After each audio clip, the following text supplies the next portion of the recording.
Minasan konnichiwa, it's me, Shogo. And Harumi. We have very good news today, actually. It's not midnight. It's still 10 p.m.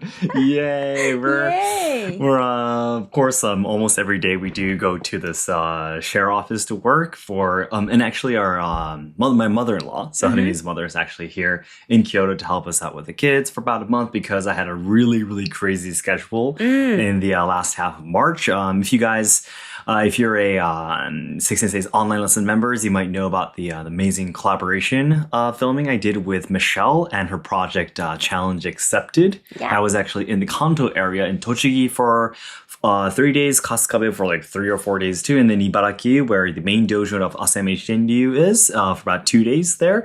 I actually took an exam to get to third Dan rank in the online lessons and all that kind of stuff happening. So I was actually away from Kyoto for almost a whole week. Yeah, so my mother-in-law is actually here to help us out, and now that I don't have such a crazy schedule, I do have to go to a couple of places once in a while, but it's not that bad, so we have more time to work. So we were able to, like, for, I don't know, like 5 hours in the share office doing video editing and designing and, you know, emailing and everything, all that kind of stuff. So it's not like we're completely energetic and super ready to do anything, but it is a lot better than midnight. So very good news. Yeah.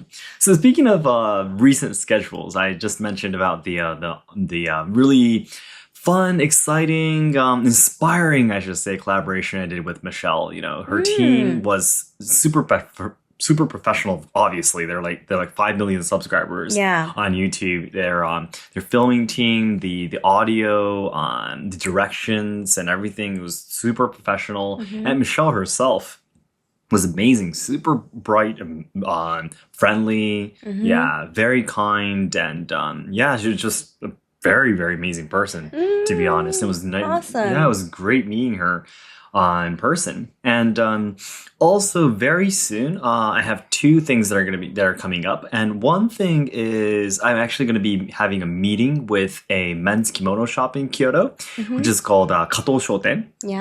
Yeah, and Kato Shoten-san is a men's kimono shop that we've introduced on Let's Ask Shogo. Yeah, it's the first video of our men's kimono shop introducing video series, the first one. Yeah, so it was for like beginners. it was like for the beginners. It was like a week ago, I think, that we posted. 2 weeks ago. Yeah, 2 weeks ago, I think. Yeah, the other day we just posted the second video, which was Eitaruya-san. Yeah, Eitaruya-san is a little bit more expensive. Yeah, Kato Shoten-san is among all the other kimono shops.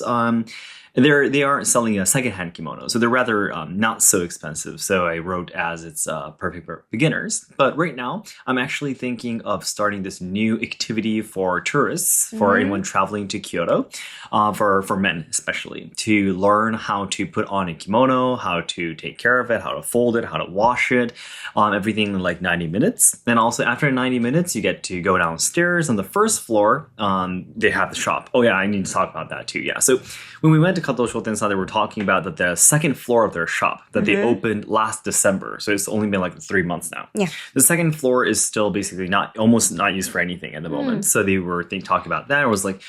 So I told them it'd be great if we can do this kind of activity together. So basically, they're just going to be letting me use the second floor. Yeah, and I'll be the one instructing anyone who is interested in learning how to wear a men's kimono and handling and all, basically everything you need to know to put on to enjoy men's kimono life, basically. And even if you go back home, I don't want. I understand there's a lot of people who are interested in men's kimono, but there's not so much information online, and it's very hard to tell if you're doing things correctly. You know, you want someone who is, who knows about how to do men's kimono, or to actually check you and actually give you confirmation if you're doing things correctly, right? So yeah, if you have some time, like 2 hours of your day while you're traveling in Kyoto, yeah, you can come to my activity and learn everything you need to learn about men's kimono. Yeah, and of course I will be making videos and all that kind of stuff too, but yeah, if you actually get to see me in person, you'll be able to perform it and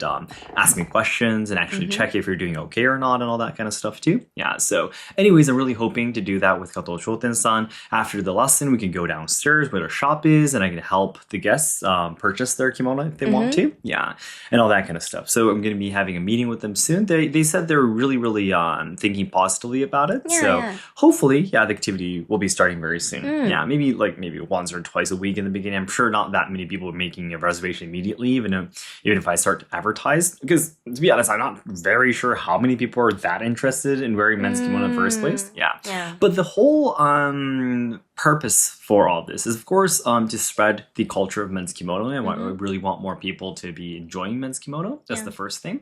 And the second thing is that I really want to also build a community for men's kimono as well. Yeah.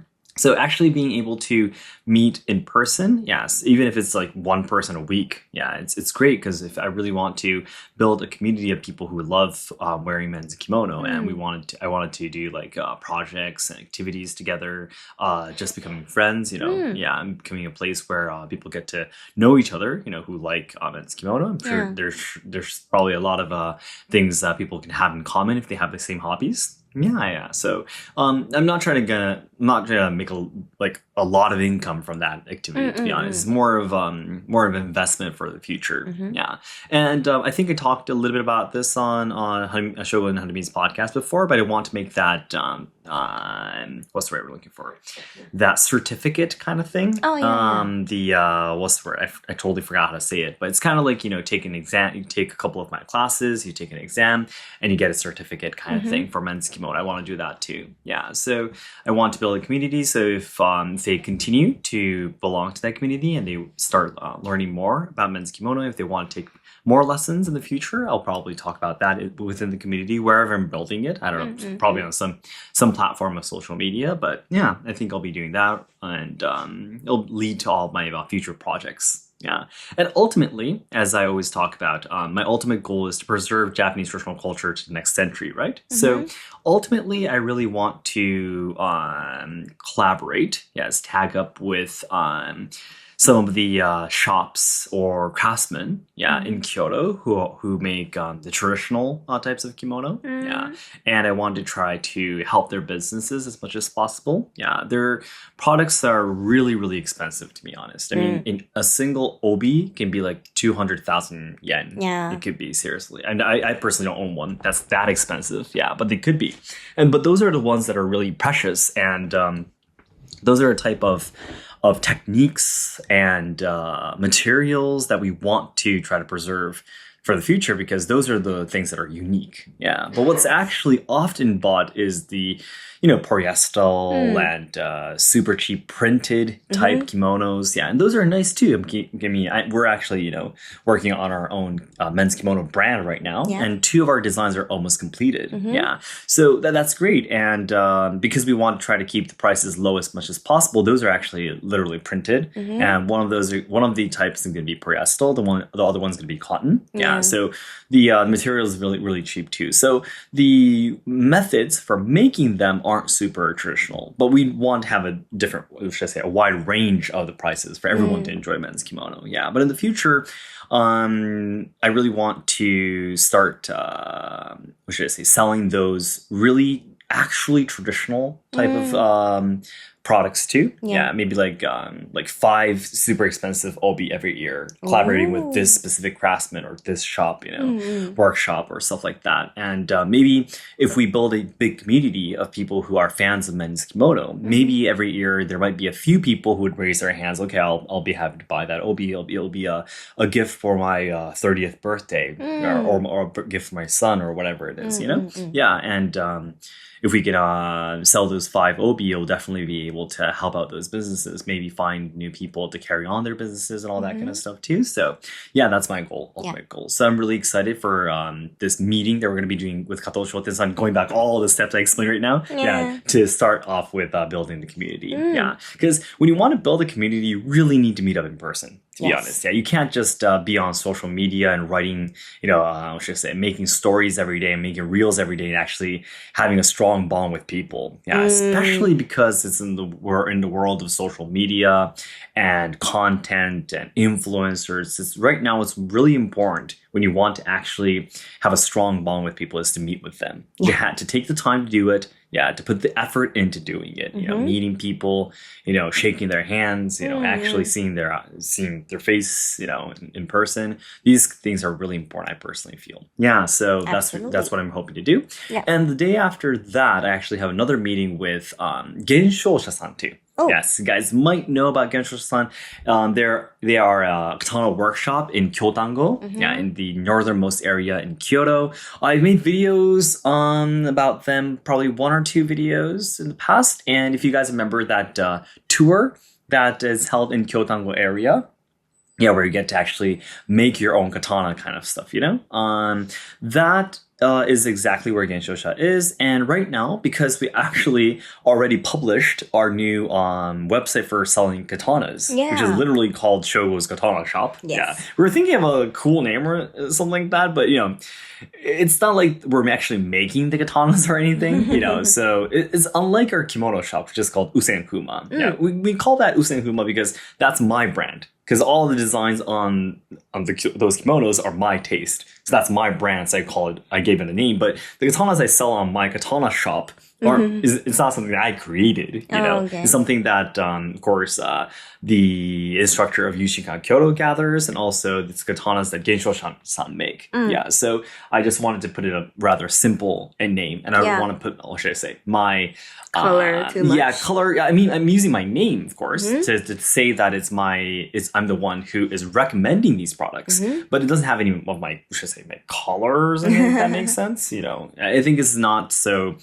I should be a little bit more humble. Katanas are considered, sacred objects in Japan. So, I mean, like putting it, my design isn't, I don't think so respectful unless if you're a licensed swordsmith and you can actually make them. Yeah. So anyways, putting that aside, I may have a meeting with Genshosha-san. We're going to be discussing a little bit about, because we want to have their information. We already have their information on the website, but we also want to be able to become kind of like a cushion in between the people who want to have their custom made katanas and Genshosha-san, because Genshosha-san doesn't speak any English, and the people who are going to be purchasing the katanas, most cases they don't know so much about katanas. They need the information. So if I'm like right in between, I'll be able to kind of branch between the two, the customers and also Genshosha-san. So we want to kind of do that for them. Yeah. So we want to hold a meeting and talk a little bit about what we should write on the website, where we're going to be accepting those requests from the customers and all that kind of stuff.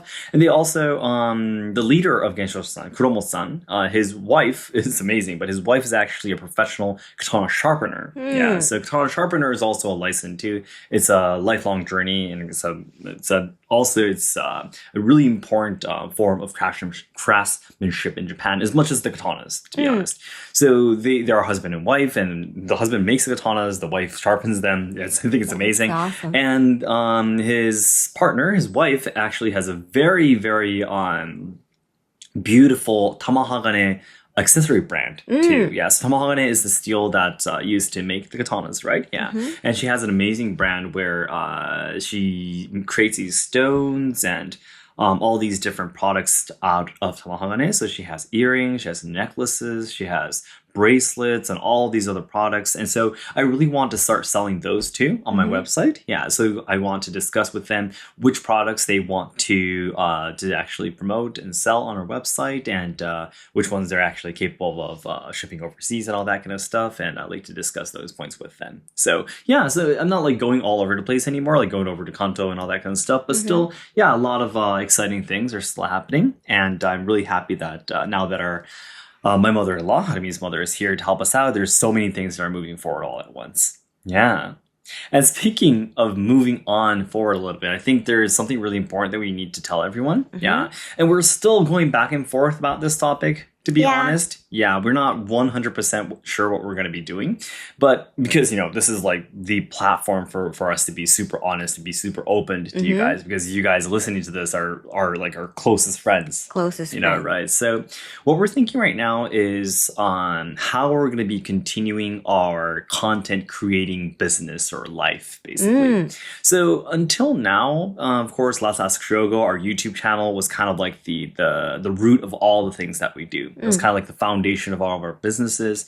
And of course, it helped us out with doing a lot of stuff. Yeah. And at the same time, though, recently, what I'm really starting to feel is that because, you know, the COVID pandemic is over for like, 2-3 years ago. And there's so many people coming to Japan now. There's so many more content creators who are making videos and content about what not to do in Japan or where you should go if you come to Kyoto or Osaka or Tokyo or, you know, and my life in, you know, wherever and all that kind of stuff. And, you know, during COVID, I was the one that, of course, there were many other people doing it too. But of course, the videos that I made, like sushi taboos or onsen taboos, my onsen taboo video got 3 million views, for example. So I really, back at that time, a lot of people couldn't come to Japan. So even if they wanted to make such content, they couldn't. Or even if they wanted to go to school to study English, if they're Japanese, they couldn't go to school, for example, and all that kind of stuff. So yeah, but right now,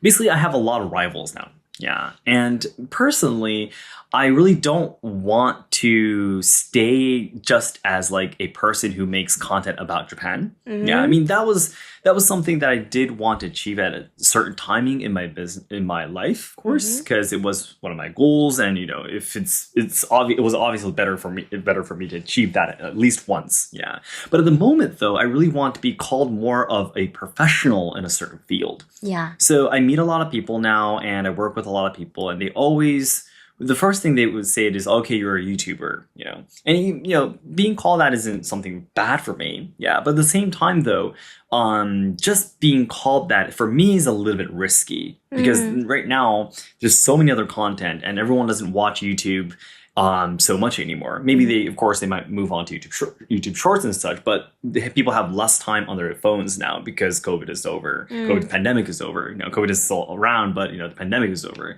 So yeah, and there's more people making it. So you know, it's getting more and more difficult for people who are just making miscellaneous topics about Japan to get as many views as you could have in the past, you know, a couple of years ago. Yeah. And me too, I really, at the point of being 30 and turning 31 this year, I'm kind of wanting to move on and want to be called more of a professional in a certain field. So to put it simply, I really want to, when people think of me, I want them to think of, let's say, okay, I want to learn more about whatever, like katanas, budo, men's kimono. Okay, the first person that would come to my mind is Shogo. Yeah, that's the kind of thing I'm trying to reach out for right now. Yeah, trying to aim for right now. I would say. Yeah. So the thing is, guys, I'm not going to be like completely deleting Let's Ask Shogo or anything, but I'm definitely not going to be having my YouTube channel as my the root of my businesses anymore. I'm definitely going to be moving on. I'll be making more posts and content probably on Instagram because I want my Instagram to be kind of like my portfolio, but also my business card. That makes sense. Yeah. And I really want to, at the moment, I really want to focus on katanas, of course, and also budo. Yeah. And also men's kimono. Yeah. And I think this year, because once my mother-in-law goes back and away from our house, we won't have much time to work again. Yes, I'll probably be very, very the time I can work will probably be very limited again and all that kind of stuff. So having to go back to a couple of weeks ago, and I talked about how stressed I am. Yeah, how stressed I am and all that kind of stuff. So I'll probably have to go back to that very soon, right? So once that happens, I'm pretty sure we might not have that much time to do men's kimono. Yeah, but at least katanas and budo, I really want to focus on that, try and make more videos. Focusing really on the topic. And so basically, I'm not trying to aim for getting lots of views like in the past. Number of views don't matter. Yeah. And if I talk a little bit, the second reason why, number one, I talked a little bit about I want to be more of a professional in a certain field, right? So that was the first reason. That is true. And also the second thing, it's really about how the whole internet thing is in the first place. It's very negative. Yeah, as you guys probably know from if you read any of my the comments and the videos that get a lot of views, or any video, not just mine. Yeah, it can get very negative, you know. And especially in Japan, you guys probably know a lot about how Japan's economy is declining, how yen is super cheap, and a lot of Japanese people are financially struggling right now. There's even studies say that from the past a few years until now, of course, about 40% of children in Japan are living in poverty. Yeah. And there's of course a definition for what this poverty is, but I can't exactly say the number right now. Yeah, but yeah, there's a study, yes, is that 40% of kids in Japan are living in poverty because of single parents, for example, and them not being able to earn enough and all that kind of stuff. So the internet, I really feel is getting even worse. It's getting uglier every day. Yes, how violent people are becoming. Yeah, there's a lot of demos that are happening. There's a lot of there's a lot of horrific stuff that are happening right now.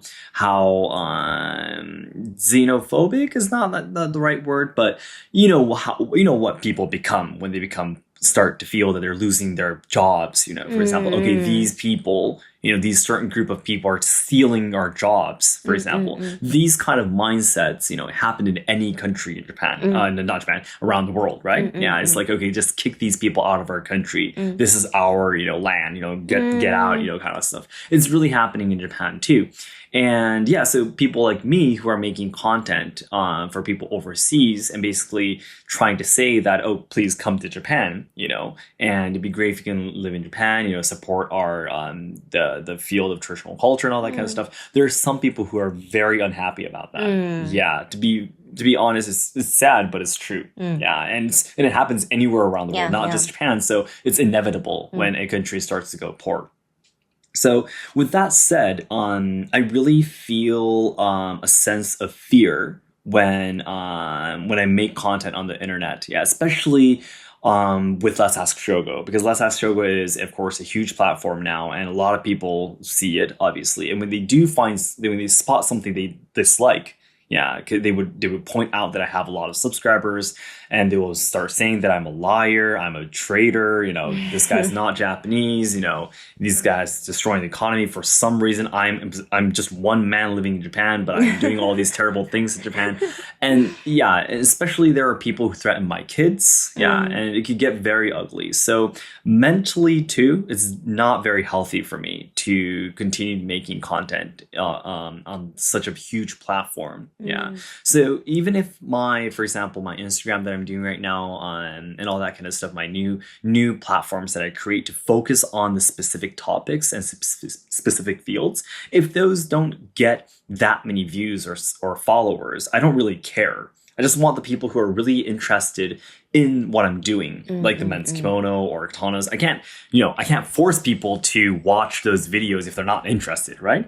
Yeah. So that is my mindset right now. So I want to try to create a place, a community, a place where it's really enjoyable for those people who are actually interested, interested at a level of not just swiping through my videos, but interested in a level of really dedicating a lot of their time of their lives into it. So you guys, if you're taking our online lessons with Six Sensei, the members, we have about 140 members actually right now in total, but you guys are really putting so much of your time and effort into what we're doing, right? Training Asayama Ichiden Ryu, training Musou Shinden Ryu, and you guys are, of course, as a community, it's just 140 people. And I have 1.8 million subscribers on Let's Ask Shogo. But I feel so much happier and I feel so much of achievement. Yeah.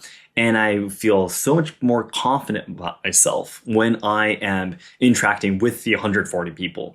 So much more now because I can actually see you. I can actually talk with you. I know your names. I know who you are. Yeah. And being able to have a sense of, okay, we're in this together and we're doing this together kind of feeling. Yeah, just makes me feel really, really strong, And this, I really feel, is the path that I want to walk now. Yeah. So, yeah, of course, I'll continue to make the best content, best quality content from now on too. Of course, on Let's Ask Sensei, on my personal Instagram, and all that kind of stuff. But definitely YouTube, Let's Ask Shogo, the past Let's Ask Shogo anyways, isn't going to be like our main platform anymore. Yeah, so I've been caught in this idea that I have to continue Let's Ask Shogo. I mean, there's so many people, following us. We really need to continue making content, but it's my channel. It's up to me if I make content or not. And if I don't feel comfortable about it, I can't make good content anyways. I mean, you need to be really course, passionate about what you do to be able to make good things, Yes. Yeah, and I really don't have that passion anymore because of these reasons, all these reasons I explained. So yeah, this is something I really wanted to share with you guys. I'm definitely not going to be like completely deleting Last Shogo as I mentioned earlier, but I won't be making videos at a regular pace anymore. Probably only when I have something that I really want to share with you guys, I might make videos, but very, very rare, I bet. Yeah, I'm probably going to be focusing a lot more on Instagram, I think, from now on. Yeah, and try to really stay close because we get to actually, exchange messages and of course leave comments and all that kind of stuff too. But we can actually have like shops on there. We can have a lot of links and everything. It's a lot more compact, and it's a lot easier for me to actually communicate with people who are interested in the field and such. Of course, I'll still have Let's Ask Shogo, so I'm pretty sure there'll be more people reaching out to me through Let's Ask Shogo too. But yeah, that's this huge change that I'm thinking. I'm finally starting to sort things out right now. Yeah, there's always been this fuzziness inside my mind where I really feel like I'm not really going the right way right now. Yeah.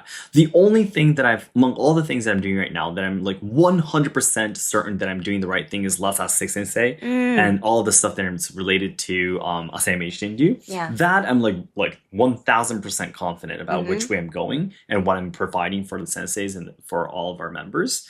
But yeah, everything else I was doing, am I doing this correctly? I don't really feel that good and all that kind of stuff. But I'm finally starting to sort things out. Yeah. So yeah, the Katana's online shop, the kimono shop, yeah, the Budo community, the kimono community, yeah, all these things are probably going to be that's going to be the root of all the things that I'm going to be doing from now on. Of course, additionally, I'll still be working in the tourism industry. Yeah, I'm actually going to be meeting up with some directors, with people who are going to be providing some no theater performances, and the performer is going to be my sensei, and I'm probably going to be there as like the MC, kind of like the person who is explaining about the stories in English and to the customers who are there. I'll probably be working in that field too, and of all the stuff that I talked about as well. I'm going to be continuing my podcast with Katsura Sunshine show, and I have a lot of other stuff going on too. But yeah, just saying that I can let Let's Ask Shogo go. Yeah, I don't have to cling on to it anymore. Just makes my heart so much lighter. Yeah, and it makes me feel a lot better. So yeah, that's what I'm thinking about right now. Yeah, exactly. And Harumi is recently started to, from next month, I think, right, honey? Yes. You're gonna actually start working, yes, as a kimono dresser. Yeah. She has not that often yet because we still have our kids and all that kind of stuff, but she's finally actually gonna start working. She has actual jobs, that she's gonna be doing, and you're also working a lot on her Instagram page too, right?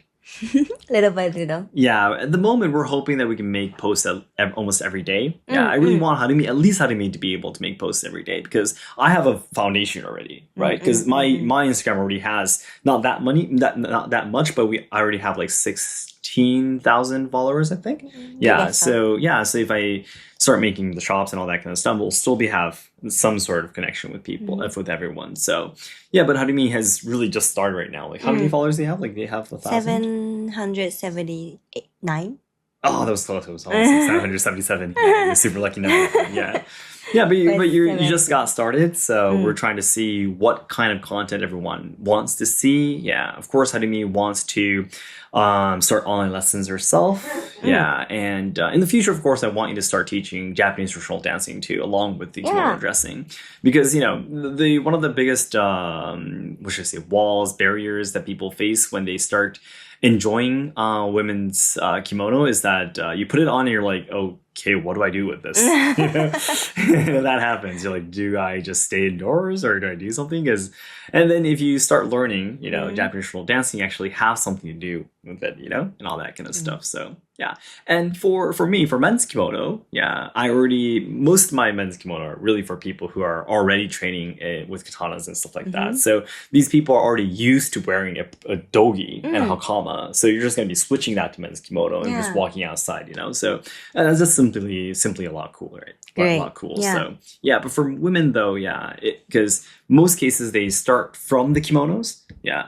For my image, yes, the people who are going to be buying my kimonos are people who already start from doing something with the traditional clothing. And then they start to like the kimonos more. Okay. Yeah, but for a lot of, I think, for people who start liking women's kimono, yes, they start liking the kimonos first, and not the activities first, you know, I feel. Yeah. Maybe some, like, starting tea ceremony. Oh, yeah. At some point, they need to put on a kimono, and then they start liking it. Yeah, maybe. Yeah. Because when we train tea ceremony, there's so many people wearing like Western clothes, right? Oh yeah, absolutely. Less and less people wearing kimono in the tea room. So That's right. And our sensei is not like recommending so much. And if we wear kimono, she will be super happy. But she never forces us. She never forces us. So. Exactly. So, I mean, even if you're training in tea ceremony, there are a lot of people who are like when they have a special ceremony they're going to be taking part in. Like in the world of tea ceremony, we say hatsugama. Hatsugama is the very first tea ceremony that you do on that year. Yeah, so in January or February usually.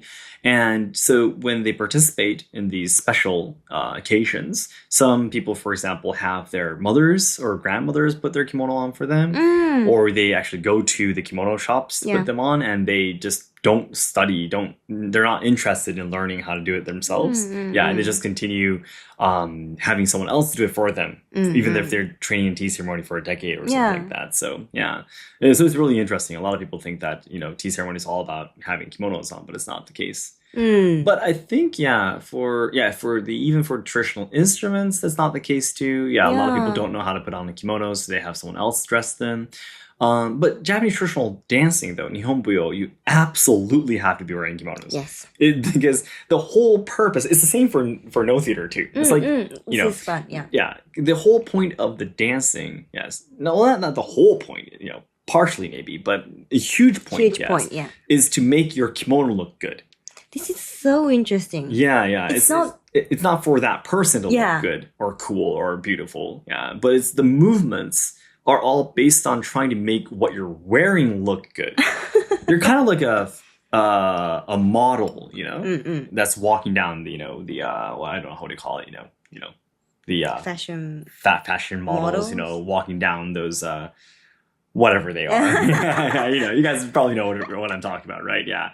So it's almost like that, to be honest.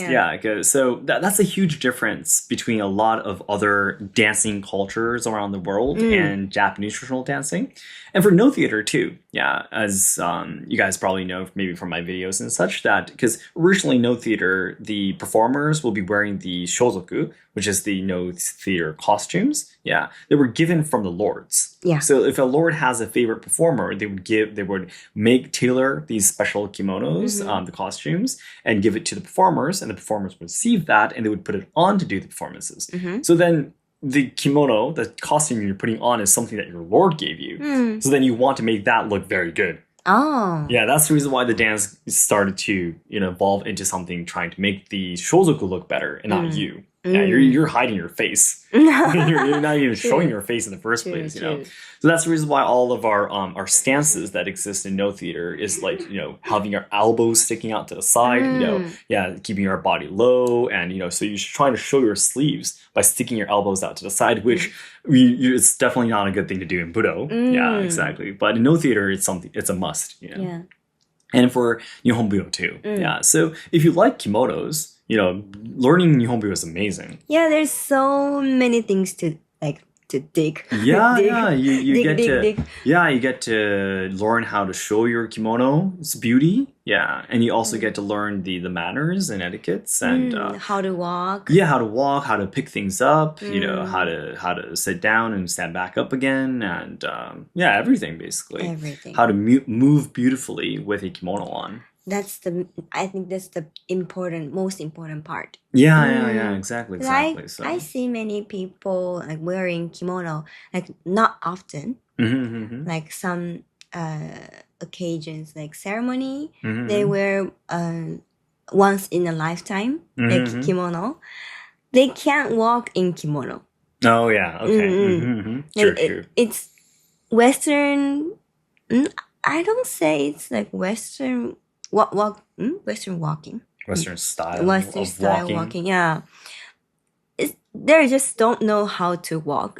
It's really strange. Okay. That's right. It's really different with walking in Western clothes. Yeah, it is. And it's not suit to kimono neither. So it's really, they're really struggled how to walk, right? Yeah, exactly. Yeah, if you start to learning Japanese traditional dancing, the first thing is learning how to walk. Yeah, that's right. So exactly. it's really good. Yeah. This is the same for Budo too, by the way. If you guys are listening to this, if you're training in any form of Budo, at least with katanas, I believe. Yeah, it'd be really good. Yeah, there's a word called, there's a phrase, a traditional phrase. What's it? Idiom? Not an idiom. Hold on. What's a word I'm looking for? Anyways, it's a saying. Yeah, traditional saying in Japan that says that everywhere you go is your dojo. Yeah, exactly. I forgot what it was. Kore dojo, michi kore do, or something like that. I forgot what it was. It's a super famous one. I'm pretty sure at least one of you guys would know what I'm talking about. Yeah, it's on the hanging scroll of so many dojos. You know, it's like wherever you go is your dojo. So one of the things you can actually do to achieve that is to wear the traditional footwear. Yeah, like the seta or zori, even in your daily lives. Even if you're not putting on a kimono, if you put those on and get used to walking in those without having them flopping every time. Yeah. And the big difference, so you might think, I wear, sandals all the time. I'm doing the same thing, but that's no, because sandals are created so it completely covers the back of your feet, right? With traditional zori or seta, the correct size is that the end of your heel actually is out of the sole of the footwear. Yeah. So basically it's only what should I say, about 3/4 of your foot is on the zori. Yeah. Oh yeah. Yeah, so a little bit of your heels off. Yeah. And then it's basically impossible for you to walk on your heels. Because you're not stepping on your shoe on your heels, basically. Then you have to change the center of your gravity towards your toes, which is the type of walk you need to do in Japanese Budo, which is very different from how you walk in Western shoes. Yeah, so this is, makes sense. I personally feel, if you can get a pair of zori, it's a really good way for you to have anywhere your dojo, basically. But you sometimes, because of your sickness, you sometimes wear zori or seta when you're wearing Western clothes, right? Like regular clothes, Yeah, like regular clothes. But how you walk is really different, I think. Yeah, it is. So I try to focus on my feet so I don't flop my zori every time. But it's not. It's a little bit different with when you wear a kimono, right? Well, for me, especially because I'm always wearing a hakama, it's not that different, to be honest. Oh, okay. Yeah, I mean, if you're having to wear like a kinagashi or women's kimono, most cases you have to, because you can't open up your legs so much, then you have to walk certain ways. So you're kind of forced to walk that way. But for when you wear a hakama, you can basically open up your legs as much as you want to. Yeah, because you have to koshi o waru in Kobudo too, right? As we always talk about, you lowering your waist, bending your knees. So it doesn't matter so much. So even if you're wearing regular clothes, you can still practice walking. Great. So, I didn't really know that we'd be ending up talking about wearing zori almost every day to practice your footwork. But but anyways, those are the things I wanted to keep you guys updated about. I can't believe it's only been a week since we posted last week's episode. We're doing so many things every day that I feel like, because the last week's episode I was actually in the Kanto area and we recorded over Zoom, right? Yeah. It's only been a week after that, so it's crazy, I think. That's crazy. I feel like it's been a month or something already. Yeah, I think that's a good thing. Yeah, because we're always doing new things. Time is going very slowly for us. That's a good thing, I feel. Yeah. But anyways, we've been talking for about 40 minutes now. We still have a couple of other stuff we had to do tonight, so I think it's about time for us to get going. All right, guys, thank you so much for listening for 40 minutes. If you are listening to this at this point too, thank you so much for your time. It'd be great if you can let us know what you think about your opinions about what we talked about in the comments. Okay, it'd be great if you can share your thoughts. Yeah, we'll be hitting the heart buttons as we read all the comments and stuff too. So, all right, guys, thank you so much. Good night from Japan. Bye bye. Bye bye.